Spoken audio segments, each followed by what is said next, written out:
Welcome back to Aussie Man Cave, guys. So this is a demonstration of how to pull your speedometer, your physical or manual speedometer. So on the back, you've got, in the car, you've got your speedometer cable. You have to pull that out, work out how that comes off, pulls out. You got two screws on the back, undo them.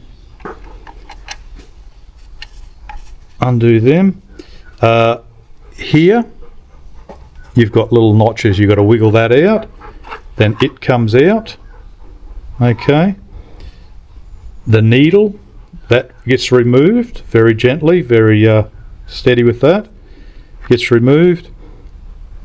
Two screws here, they come out,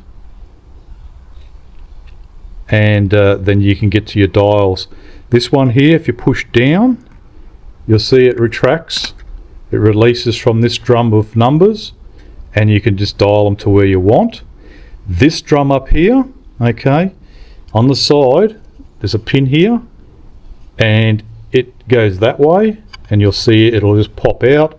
This drum, you can take it out, sit down, take your time, and reset the numbers. You've got to spin them this way, spin them that way. It is a bit of a trick to it, and I'm just hoping it works out when I get it back in the car, because for a roadworthy I need this, so I've got to get it going, and it must be working. More so the speedometer. So I just thought while I was in here, I'll reset all the numbers. So that's how it's done, guys. So you can dismantle it further, but that's how I've done that. And